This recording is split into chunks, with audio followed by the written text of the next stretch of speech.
Hey everybody, it's Jason Blaha here, and today I want to chat with you guys a little bit about, something that doesn't get discussed enough, and that's that lifting just isn't that dangerous. In other words, if you have even the most remote amount of common sense, your odds of getting hurt while lifting weights, and I'm talking about even heavy weights, is actually probably lower than your risk of being injured in the car ride to and from the gym. And that may sound strange to people because you see so many freak accidents and things occur with influencers and stuff online. But when you really look at it, aren't most of these injuries predictable? Meaning that if the people who got hurt that we see had used some basic common sense instead of letting their egos get the best of them, they wouldn't have gotten hurt at all. And I am saying that heavy lifting is not inherently dangerous. When you jerk or flop and do weird things, it's dangerous. Doing really heavy weights with partials without a means to control the range of motion, to stop it at the terminal point you're stopping, that can be dangerous. Extreme overuse can be dangerous. Not using safeties can be dangerous. But the act of actually lifting heavy weights, the injury rates are much lower than people would actually think. And it's not even always the form that's to blame. A lot of times things that people on the internet say, oh, I think that's bad form, it'll hurt people. When it's researched, it's not even always bad form. It's not even risky sometimes from a clinical perspective. Like by the experts who study injuries in sports science, it's not that dangerous. Playing soccer is actually more dangerous than lifting weights, just in terms of your risk of injury. So what sort of things should we be looking at? Perfect examples. You'll see guys all the time. You've seen some horrible pec tears on incline benching, right? From some of these guys who are on very, very, very, very large doses of substances, who are lifting weights that their body would never normally be able to lift. But that's not even to blame, is it? Because plenty of guys there's guys out there incline benching 400 and 500 pounds who've never been hurt doing it. But one of them that we saw a while back, the guy was coming down and doing incline benching with a really heavy weight, not touching his chest, stopping short. Does anyone see the problem there? You're now training a shortened range of motion, and if things get stretched, he had a weight that he wouldn't be able to handle. His structure of his body wouldn't be able to handle had he gone to the bottom. Well, he didn't have any sort of safeties in place to make it a partial to press off of pins. He just had the air. So when he couldn't touch his chest and, lift the weight with whatever the enormous amount of weight he had, he went up like another 100 pounds. Then it came all the way down. This spotter, who was a famous lifter, wasn't able to prevent it from coming all the way down, and it was a weight that was at least 100 pounds more than he would have been able to lift through that range of motion. So when it dropped into that range of motion, guess what? Stuff tore. Had he just been using a weight that he could actually handle for the full range of motion and regularly trained it?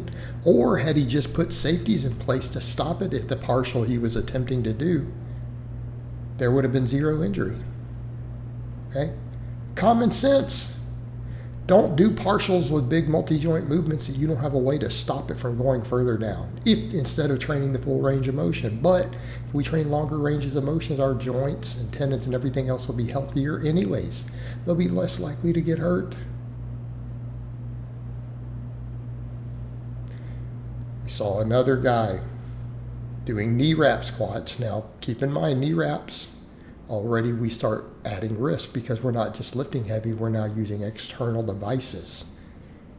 We're using external devices to help us lift more than our muscles are capable of. Now that's, again, all right, you're now setting aside common sense. But he wasn't a power lifter who uses those in competition. He was just a bodybuilder. Okay? Decided to do a 1 rep max squat with a weight he would never be able to handle without those wraps, right? He couldn't handle with the wraps, with just one spotter. Instead of using the safety arms, see me with safety arms right there, those slings, they'll catch it. They're about 2-3 inches lower than what I'm doing the exercise to, right? Makes it safe. I can fail safely. The guy had a tragic, horrific accident. People always talk about, oh, deadlifts tearing biceps, but is it the tearing or is it the arm bend? Is it the jerking? I think it's that.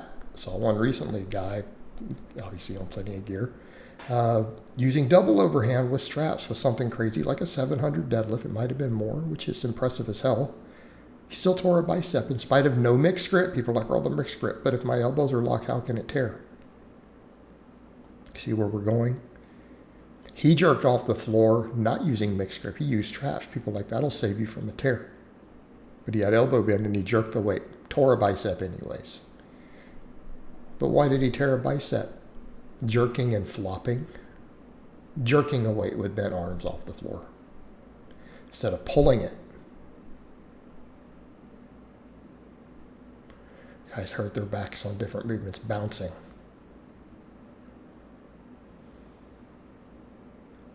Bouncing the weight. Overuse problems. I think especially preacher curls, things like that. Curls can cause overuse if you put your arms in a position where it's easier to tear them. And then you overuse.